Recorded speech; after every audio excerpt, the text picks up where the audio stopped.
4 বছর আগে করোনা ভাইরাসের এক ভয়াবহ রূপ দেখেছিল বিশ্ববাসী। সম্প্রতি সেই মহামারী ফের নতুন রূপে দেখা দিয়েছে। পাশের দেশ ভারতে নিয়েছে ভয়াবহ রূপ। গত 2 সপ্তাহ ধরে দেশেও নতুন করে করোনা শনাক্ত হচ্ছে। স্বাস্থ্য অধিদপ্তরের সূত্র বলছে, এবার আতঙ্ক ছড়াচ্ছে ওমিক্রন ধরনের নতুন ভ্যারিয়েন্ট NB.1.8.1। চিকিৎসকদের সংখ্যা এই ভ্যারিয়েন্টটি বিভিন্ন দেশে ছড়াচ্ছে, যা আন্তর্জাতিক ভ্রমণকারীদের মাধ্যমে বাংলাদেশেও ছড়িয়ে পড়ার ঝুঁকি তৈরি করছে।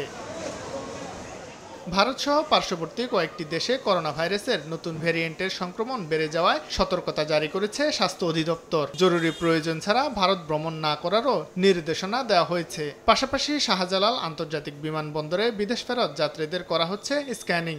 তবে যাত্রীরা বলছেন, পর্যাপ্ত নয় সতর্কতা ব্যবস্থা। নতুন একটা ভ্যারিয়েন্ট আসতেছে, ওই অনুযায়ী আমাদের প্রিপারেশন থাকতে হবে, সেটা এয়ারপোর্ট হোক সব জায়গায় হোক। কিন্তু আমাদের এখানে আমি তেমন কোনো ফ্যাসিলিটিসই পেলাম না, মানে কিছুই নাই, যার যেমন ইচ্ছা চলছে। বাট এটা আসলে দরকার, যেহেতু এখন রেগুলার এই জিনিসটা বাড়ছে বা ফ্লুও তো বাড়ছে, তাই না?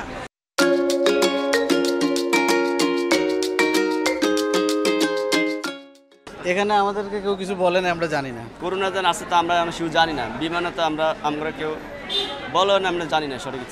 করোনা সংক্রমণ প্রতিরোধে বাড়তি সতর্কতার কথা জানান বিমানবন্দরের ঊর্ধ্বতন এই কর্মকর্তা। থার্মাল স্ক্রিনিং অন করে দেওয়া হয়েছে আমাদের পার্শ্ববর্তী দেশের থেকে। এখন সব অ্যারাইভিং প্যাসেঞ্জারদের জন্যই আমরা থার্মাল স্ক্রিনিংটা করেছি। এখানেও যে গাইডলাইন্স আছে, আমাদের সাফিসিয়েন্ট মাস্ক টাস্কের ব্যবস্থা রাখা হয়েছে। যদি অসুস্থ হয় তাদেরকে এখানে ইনিশিয়াল চেক করে পরবর্তীতে কুর্মিটোলা হসপিটালে পাঠানো, ওগুলো কোঅর্ডিনেশন ওদের সব চালু রয়েছে। দেশে করোনা সংক্রমণের ভয়াবহতা এড়াতে বিমানবন্দরের পাশাপাশি বেনাপোল স্থলবন্দরেও জারি করা হয়েছে সতর্কতা। ইমিগ্রেশন চেকপোস্টে ভারত থেকে আসা পাসপোর্টধারী যাত্রীদের স্বাস্থ্য পরীক্ষা করা হয়। তবে পণ্যবাহী ভারতীয় ট্রাক চালকদের এখনও এই কর্মসূচির আওতায় আনা হয়নি।